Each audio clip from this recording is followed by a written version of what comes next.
Bienvenidos a una nueva emisión de Derecho a Réplica TV, un programa producido por Multimedios Nova y Realpolitik Televisión. Hoy tenemos una importante entrevista con un entrevistado que nos va a hablar de todo un poco. Una temática, una problemática que también nos preocupa en pandemia y no se ha hablado mucho en los medios, es la educación. Para responder a todas nuestras preguntas lo tenemos al señor Juan Pablo Alan, senador provincial y presidente de la Comisión Educativa del Senado. Muy buenas noches. Muy buenas noches, gracias por invitarme. Gracias por estar presente. Con el arrastre presupuestario, ¿por dónde queda la educación en este año por la pandemia? Nosotros estamos sumamente preocupados, hemos presentado varios proyectos. Para nosotros ya la educación en la provincia de Buenos Aires está en condiciones de declararse en emergencia. Y en emergencia porque lamentablemente creemos que el año en términos educativos está casi perdido. Digo casi perdido haciendo algunas diferenciaciones. Hay muchos chicos que pudieron mantener la relación con la escuela a través de medios electrónicos, a través de computadoras, que no es lo mismo, está muy lejos de ser lo mismo, porque el contacto con el maestro y con la escuela tiene otra fuerza y otra penetración en la educación de los chicos, pero hay muchísimos alumnos de la provincia de Buenos Aires, casi un 50%, que lamentablemente no tuvieron esa posibilidad, por distintos problemas de conectividad, por su entorno, por su contexto. Lamentablemente esos chicos van a sufrir un daño que seguramente los va a acompañar durante toda su vida. O sea, esto perjudica el aprendizaje en todos los alumnos y estudiantes. Totalmente, ¿no? Pero algunos los perjudica más que otros. Y no vemos en la provincia de Buenos Aires un plan para recuperar los contenidos, para recuperar el tiempo perdido. No hay nada hasta ahora, aún con los protocolos que estableció Nación para la vuelta a clases. La provincia de Buenos Aires no vemos que tenga un esquema de recuperación de todo eso. Por eso estamos sumamente preocupados y hemos presentado más de 20, 30 proyectos en ese sentido, de manifestar nuestra preocupación, hacer propuestas, y después también estamos muy preocupados por lo que es la educación de gestión privada. La educación de gestión privada es el 35% del total. Sobre 1.600.000 alumnos, 35% van a escuelas de gestión privada. Esas escuelas de gestión privadas, muchas se están cerrando, sobre todo a partir del jardín maternal, el jardín inicial, y ya estamos viendo problemas en los demás niveles, porque lamentablemente hay una morosidad del 70%, entre el 60 y 70%, que se mantuvo desde el principio de la cuarentena, y no vemos que eso vaya a mejorar, y eso implica que muchos colegios, y hay 160.000 cargos entre docentes y no docentes que corren algún tipo de peligro. Hay fuentes de trabajo que están en peligro. Juego y en riesgo de perderlo. Nosotros pedimos que el Estado haga un esfuerzo importante para mantener ese 1.600.000 chicos con sus escuelas y esos 160.000 puestos de trabajo. Por eso presentamos un proyecto que va, si todo sale bien, la semana que viene va a tener media sanción, que es un aporte extraordinario, una ayuda extraordinaria para esos colegios que están pasando por dificultades muy importantes. Una especie de subsidio al no poder abarcar el costo que se estaba destinando a los colegios. Exactamente, para cubrir ese bache y para que las escuelas no cierren, para que los chicos no se queden sin escuela, porque la educación de gestión estatal no tiene posibilidad de absorber ese 1.600.000 alumnos. No hay manera de que si esos chicos se quedan sin colegio, el Estado los pueda recibir. Entonces hagamos algo antes de que pase eso. Eso es lo que nosotros presentamos. Se estuvo por votar en la sesión pasada, no nos pusimos de acuerdo, y la semana que viene, el miércoles de la semana que viene, seguramente va a tener media sanción. Tenemos lo perjudicial en el aprendizaje del estudiante, pero por otro lado también tenemos un comunicado que dice que ningún alumno repetirá el año. O sea, ¿esto cómo se va a balancear el año que viene en la vuelta al colegio o como ya dijimos, en lo que perjudica el aprendizaje de estos chicos? Yo creo que el Estado Nacional y los estados provinciales, la provincia de Buenos Aires, dijeron lo que no van a hacer, que es que no van a hacer repetir a los chicos, lo cual es lógico, porque si no, va de suyo eso. Ahora, no dicen cómo van a hacer. ¿Cómo van a hacer para que se integren este año con el año que viene? ¿Cómo va a ser el sistema de evaluación? ¿Cómo van a recuperar contenidos? O sea, hay un gran interrogante hacia adelante y además déjame decirte que el panorama no pinta alentador en cuanto a la posibilidad de que vuelvan las clases este año. Y ya estamos preocupados por lo que pase el año que viene, ¿sí? Porque si la condición sí o sí para volver a clases es la vacuna, bueno, estamos en problemas porque la vacuna está en una fase todavía experimental y hablan de que los pronósticos más optimistas hablan de mitad del año que viene, que vamos a perder medio año más. Claramente, y aparte recordemos que en la modalidad de estudios que hay hoy, como vos decías, al porcentaje que puede estudiar en base de una computadora, o también se han formado muchísimos grupos de WhatsApp donde se les mandan las tareas y bueno, se las van corrigiendo y se las mandan por privado. Esto tampoco ayuda mucho, sobre todo en la casa. Yo como madre, sí, me puedo sentar y tratar de explicarle, no hacerle la tarea porque eso tampoco estaría bien, pero en la medida que yo pueda entender.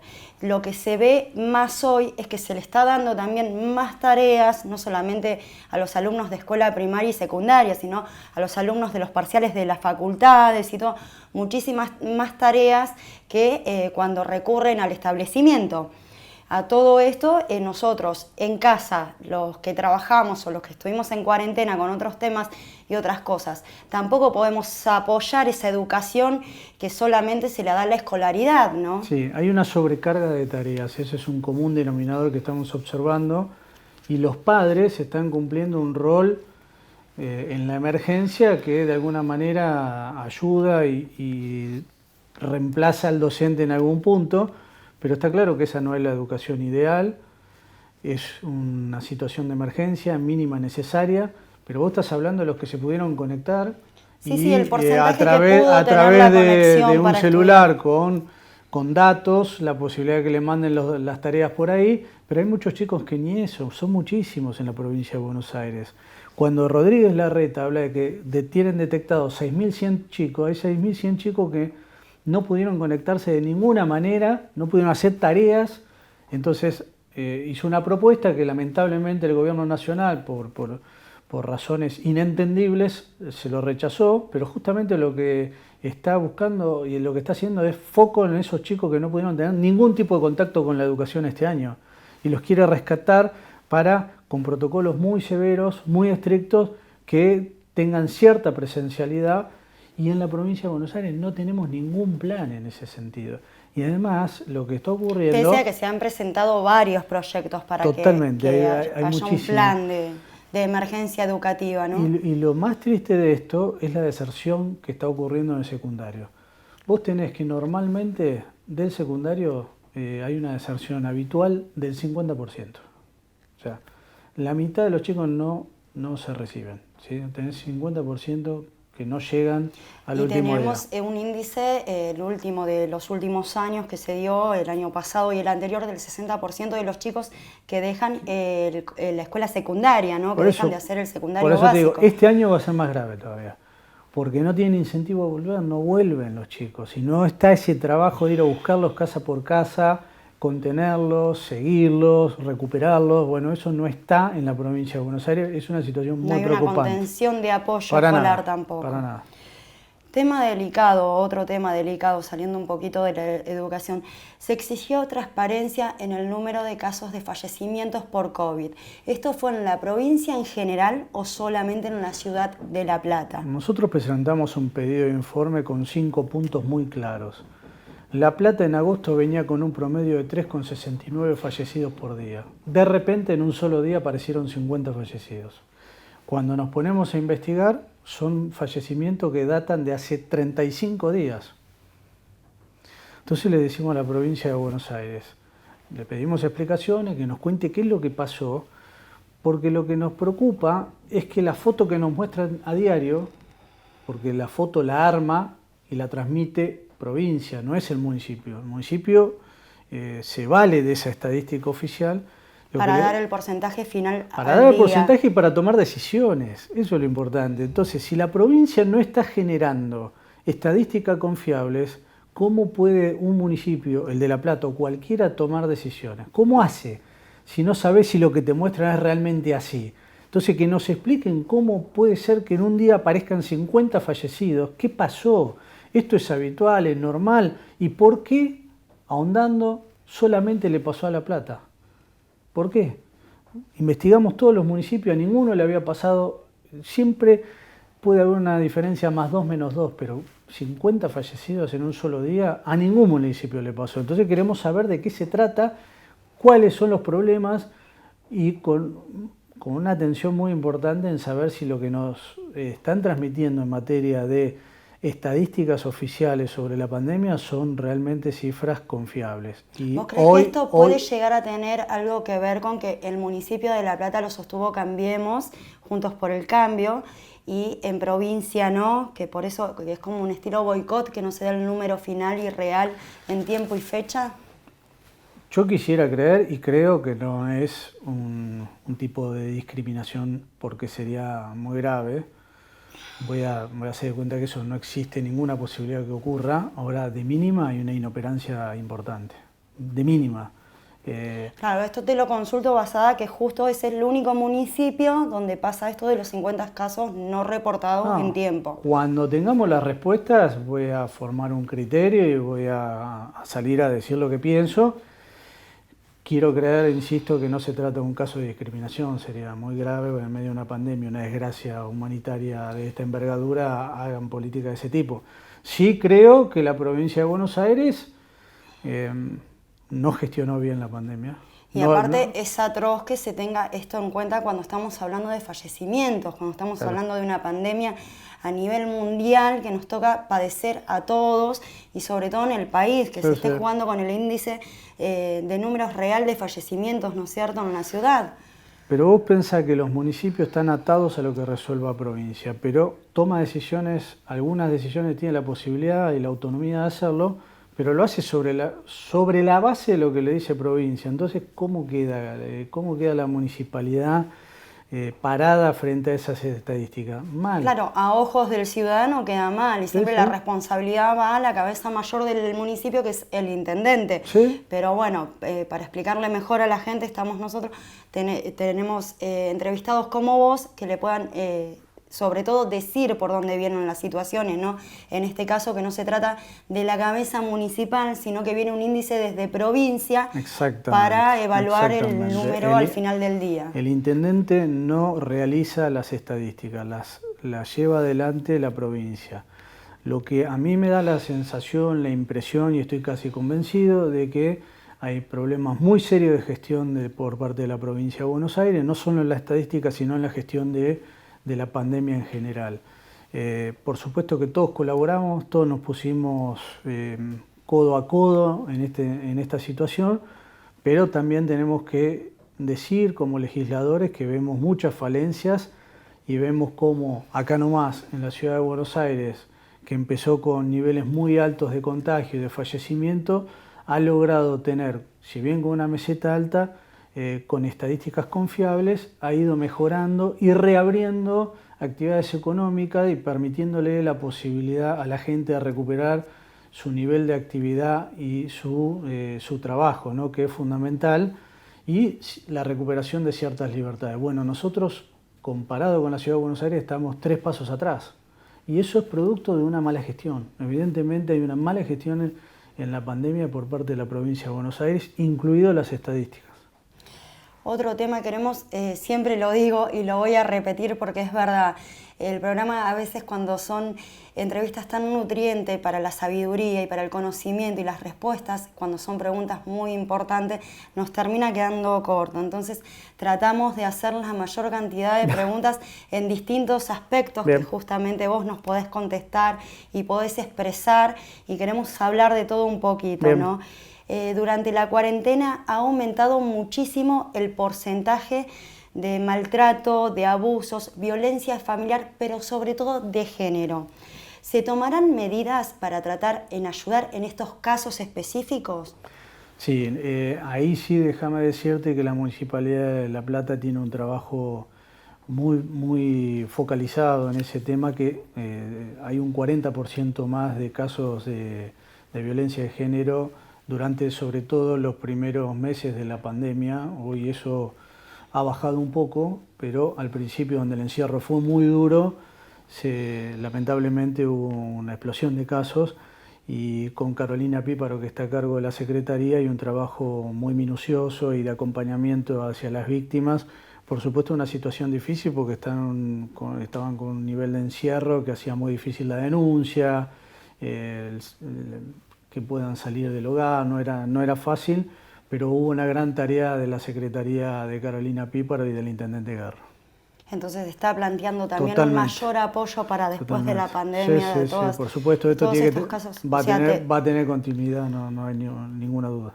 Se habla de hasta un porcentaje mayor al 25% el aumento de la... No, por eso te decía, nuestras estadísticas dicen que en los primeros meses fue casi 40%, el aumento. Uh-huh.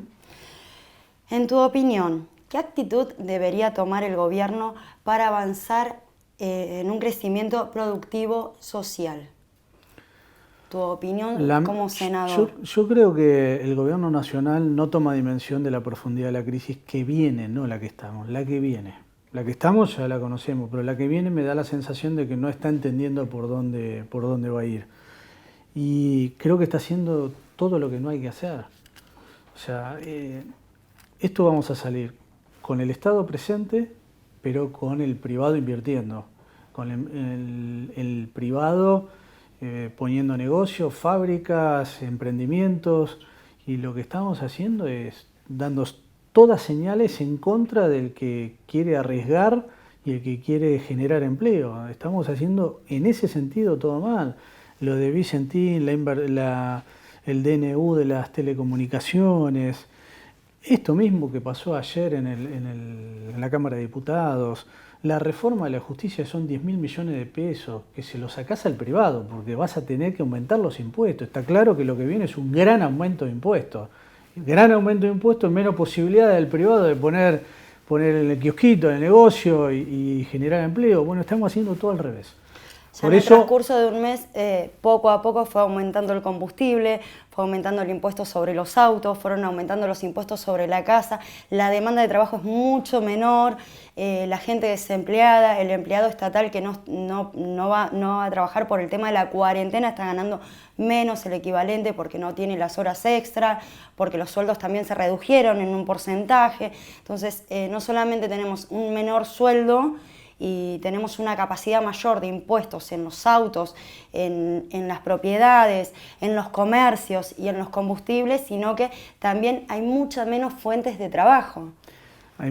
Todo eso va a intentar ser solucionado con aumento de impuestos, es decir, cómo cubren los baches que hoy está teniendo la gestión, que es de 8 puntos de déficit. El año que viene dicen que va a ser de 4,5, lo dijo Guzmán hace muy poquito. Bueno, ¿cómo se financia eso? ¿Con más impuestos? Van a aumentar los impuestos a la clase media, van a aumentar los impuestos a la gente que va a intentar invertir en algo. Bueno, a esa gente le van a meter más y más impuestos.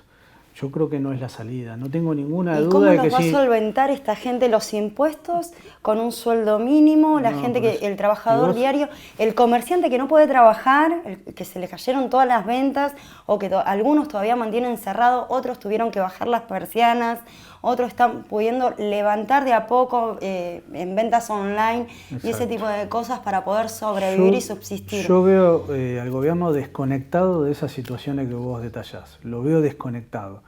Porque el IFE y los ATP fueron situaciones de emergencia que se van a agotar. Ahora, después, ¿cómo sigue toda esa gente? Porque no se levanta fácil.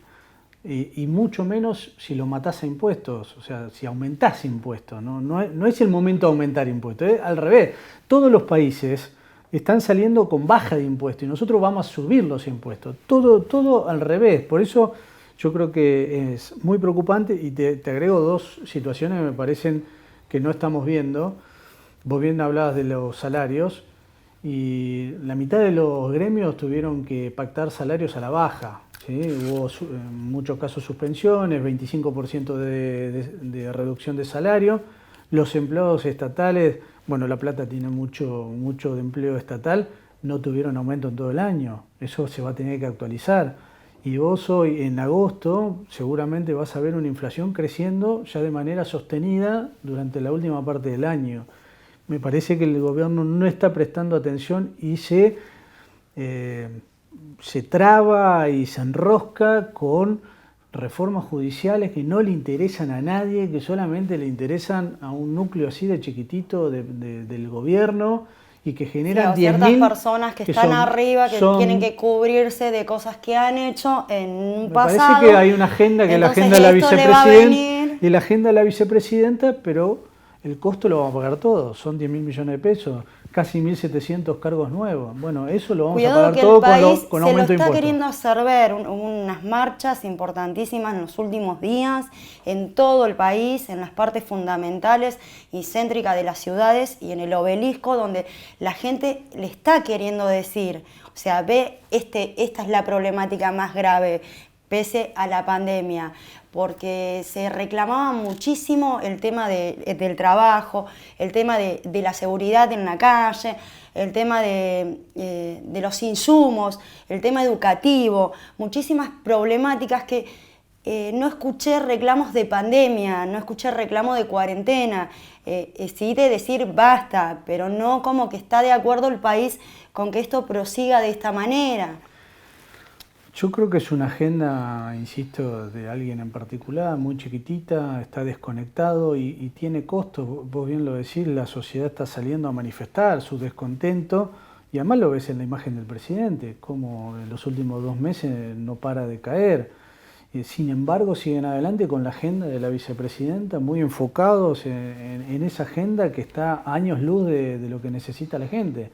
Y además, en el medio de una pandemia que en principio nos habían dicho que era el ejemplo y que el mundo nos miraba a nosotros y decíamos que era el ejemplo. Bueno, ahora editoriales internacionales están diciendo que somos el antiejemplo. Ya estamos 10º en cantidad de casos y tenemos 250 casos de fallecidos por día. Es decir, todos los días estamos un poco peor en materia de manejo de la pandemia. Y fíjate que el presidente ya no habla más de la pandemia, ya habla de otra agenda, porque antes decía que éramos ejemplo, ahora sabe que no somos ningún ejemplo, que todo lo contrario, y ya desvía el tema, está hablando de otra cosa. ¿Esta agenda que vos decís de la vicepresidenta, crees que es para beneficio propio de ella?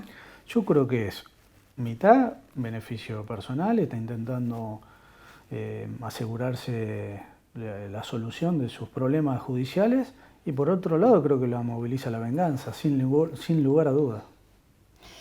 Se realizó un Zoom en conferencia con Bullrich, Pinedo y De la Torre.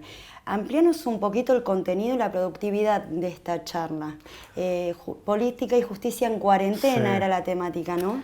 Sí, la verdad que se nos ocurrió hacerlo y tuvimos una participación excelente, fueron 600 personas que participaron.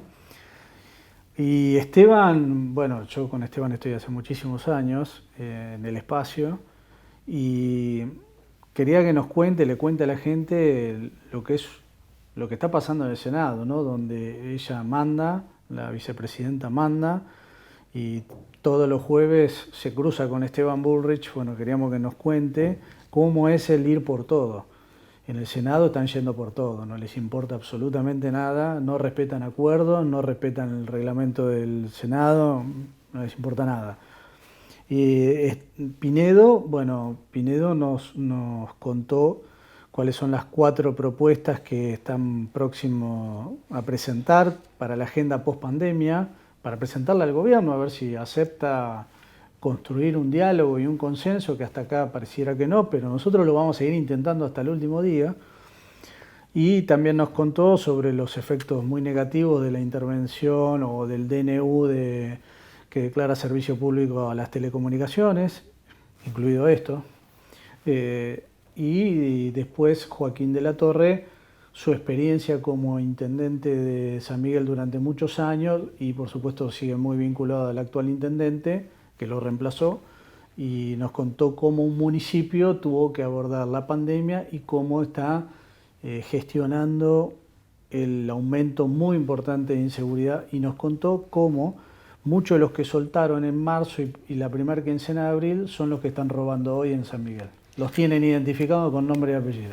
Sí, no creo que esto pase solo en San Miguel. por Recordemos que supuesto. atraparon al violento motochorro. Acá en La Plata. Acá en La Plata, justamente. 50 causas tenía. 57 exactamente. Reincidente por 57. Sí, sí. 22 años creo que tiene, 57 causas. La última vez que cayó preso fue en junio, lo soltaron en julio y volvió a cometer un hecho violento.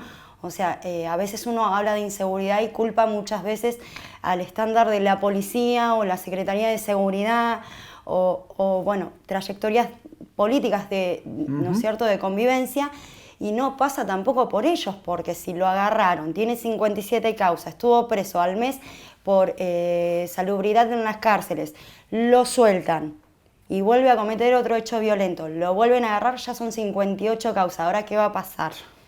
¿Viste? Creo que esto está pasando a un nivel de justicia mayor. Bueno, nosotros le iniciamos un jury al juez Violini porque fue el autor material e intelectual que permitió la salida de casi más de 1000 presos en la provincia de Buenos Aires de manera automática. Y creemos que justamente no se tuvo en consideración situaciones de gravedad, no se tuvo en consideración la situación de la víctima, han mandado violadores a vivir, le dieron prisión domiciliaria al lado de la víctima. O sea, hay enormidades. Discúlpame, Sí. porque estuvimos charlando de este tema en su momento, estuvimos con grandes abogados y grandes personas del Poder Judicial, o sea, grandes en cargo, ¿no es cierto?, y en la práctica de todo esto.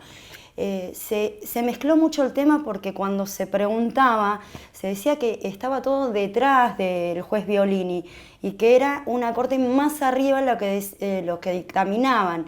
Después se dijo que esto se había vuelto atrás, que fue terrible el estallido social que hubo cuando se dispuso que se iban a liberar los detenidos por el COVID. Después dijeron que no se iba a hacer. Por atrás también se dice que fueron liberando de a poco y sin sacarlo mediáticamente, y otros dicen que solo fue para hacerlo mediáticamente. ¿Nos puedes explicar un poquito de todo No. El fallo Violini, como le decimos nosotros, permitió que salgan, insisto, más de 1000 presos de manera en 15 días. Después puede haber circunstancias particulares, pero todo lo que hizo la sociedad, no nosotros, lo que hizo la sociedad de salir a manifestar, lo que hicimos nosotros desde nuestro humilde lugar, iniciando un jury, logramos frenar en seco eso, ¿sí? Logramos frenarlo. Pero para todo esto es como que tomaron de estúpido a la gente, que le Totalmente, dijeron no va a pasar, totalmente. Se tranquilizaron Ahora, los medios, se tranquilizó la gente y los delincuentes estaban en la calle. Pero los que liberaron en aquella oportunidad son los que están robando hoy. Lo dijo Bernie, no lo digo yo. Bernie dijo, lo que están robando ahora son los que salieron en marzo. Lo dijo el ministro de Seguridad. Terrible, terrible. El próximo año habrá elecciones legislativas. ¿Cómo ves las plataformas? ¿Las ves firme o hay un quiebre en algunas plataformas? No, yo creo que están muy consolidadas las dos coaliciones, tanto la del oficialismo como la nuestra. Por supuesto que con diferencias internas, como en toda coalición, que vienen de distintos lugares, pero hoy tenemos muy claro, en Juntos por el Cambio, que la unidad es un valor sagrado. Si no hay acuerdo, se resolverá por interna, pero siempre adentro Juntos por el Cambio. ¿Por qué? Porque hoy, fíjate vos, si Juntos por el Cambio estuviera partido en 2, 3 pedazos, no tienen freno. Entonces, la sociedad nos ha puesto en un rol de equilibrio y de control. Y no podemos fallarle a la gente. Nosotros nos vamos a mantener unidos, cueste lo que cueste, y eso creo que está claro, ¿no? Nadie lo discute. El valor de la unidad de Juntos por el Cambio está por encima de todo. El otro día se escuchó un porcentaje también en los medios donde se hablaba mucho del porcentaje de María Eugenia Vidal a la fórmula Fernández. Bajó muchísimo la fórmula Fernández y aumentó el porcentaje en María Eugenia Vidal, sin dar números exactos a conocer, por el tema de la seguridad principalmente. Yo creo que la seguridad para nosotros fue una política que todo el mundo notó, que estábamos decididos a combatir el delito, desde Patricia Bullrich y con el trabajo de Ritondo en la provincia de Buenos Aires. Fíjate lo que está pasando con la toma de tierras. En nuestro gobierno duró 5 meses, lo atacamos y después no fue noticia. no fue noticia, porque hubo una decisión Últimamente política. es una de las primeras Pero noticias que tenemos en todos los medios, totalmente. en todos los grupos Porque de prensa, en todos los grupos policiales, de lo que más se habla es de las tomas de terrenos. Mirá, en la provincia de Buenos Aires hay 1.500 tomas durante este año. Hay 3 intentos de toma por noche. Por noche. Ahora, ¿qué significa eso? Que el gobierno no manda señales claras. No manda ninguna señal clara. Nosotros fuimos clarísimos, le dijimos a los operadores judiciales, no queremos toma de terrenos y de inmuebles. Nosotros vamos a hacer lo imposible para que eso no ocurra. Eso y a partir de ahí... Se está canalizando en el tema de la seguridad, no lo están permitiendo. Pero hay sectores que es como que están como atados y no pueden hacer nada. ¿Cómo se maneja el tema? Dependiendo los lotes, las propiedades. Depende mucho de los intendentes. Julio Garro, el intendente de La Plata, tiene una decisión firme de trabajar junto a la policía y la justicia de no permitir. A donde hay una toma, en el momento está la policía, ¿sí? Ahora, anda Moreno. Fíjate lo que está pasando en Moreno. En Moreno hay hectáreas y hectáreas y hectáreas que están absolutamente tomadas durante este año. No hay decisión. No hay decisión. Para explicarle también a la gente, no hablamos solamente de tomas y usurpación de tierra del área de terrenos municipales, estamos hablando también de terrenos privados, personas que trabajaron toda su vida para tener su tierra y que los quieren usurpar, y esto es una modalidad últimamente que abarca todos los días en lo que es la seguridad. Por eso te decía que si la decisión política, las señales que manda el gobierno de la provincia de Buenos Aires no son contundentes, va a ser muy difícil frenar esto. Y vos lo tenés a la ministra de Seguridad de Nación diciendo que es un problema habitacional, y al ministro de Seguridad de la provincia de Buenos Aires diciendo que es un delito y que hay que sacarlos. Es un problema habitacional que debería de solucionar o tener plan de soluciones el gobierno. Claro. No que se tomen la liberación de ir a usurpar las personas. El déficit habitacional no se resuelve violando la ley, no se resuelve cometiendo No delito. deja de ser un delito la usurpación del Estado de conseguir terreno, de comprar terreno, de generar unidades habitacionales sociales con créditos muy baratos, que se pueda pagar en muchísimos años, con todas las facilidades posibles. Ahora, en el mientras tanto, no se puede permitir que se viole la ley, que la gente tenga que perder su propiedad, sus ahorros, su esfuerzo, y no porque no hay también decisión. Estamos avalando que los delitos se pueden cometer por ciertas prioridades, o por una emergencia habitacional o alimenticia. Porque tenés emergencia alimenticia, puedes salir a robar. Porque tenés emergencia habitacional, puedes salir a usurpar. Estamos avalando la delincuencia y los delitos. Exactamente. Si no hay señales claras del gobierno, lo que va a pasar es que van a aumentar las tomas y los delitos. Terrible. ¿Tenés sesiones las próximas semanas también? La semana que viene, con 2 grandes temas, el que te conté de educación y la ley de víctimas. Vamos a reformar el Código Procesal para que la víctima en el proceso penal no sea una convidada de piedra, y que pase a ser un actor fundamental y que tenga que ser oída por parte de los jueces y fiscales. Si hubiese habido ley de víctimas, no hubiese habido excarcelaciones masivas de marzo y abril. ¿Por qué? Porque antes de decidir y ejecutar una liberación, tiene que escuchar a la víctima nuestro proyecto, si se modifica y si se aprueba. Entonces, eso no hubiese sido posible porque la víctima se hubiese opuesto a esa liberación. Por eso creo que es indispensable y urgente, y espero que la semana que viene... Y veo que estamos alcanzando un grado de consenso que nos permitiría ser optimistas en cuanto a que se convierta en ley. Esperemos que tengan mucha suerte. Ojalá. Vamos a agradecerles a ellos, Joyería Evans, desde Mar del Plata, envíos a todo el país. Con el loguito de Joyería Evans nos buscas y tenés todos los links para las modalidades de pago. También tenés un link donde podés hacerlo por Mercado Pago. Joyería Evans, envíos a todo el país. Gracias a ellos. Se nos terminó el programa. Bueno. Quiero agradecerte, la verdad que muy nutrida de conocimiento la charla para la gente y varios temas que se pueden ampliar muchísimo, pero bueno, esto hasta acá nos ha llegado y creo que fue muy productivo para el conocimiento del televidente. Te agradezco mucho que hayas venido. Bien. Y nos estamos viendo pronto. Gracias a usted por invitarme, muy Por bien. favor. Mi nombre es Silvia Cellini, eso fue todo. Hasta acá Derecho a Réplica, una producción de Realpolitik Televisión y Multimedios Nova.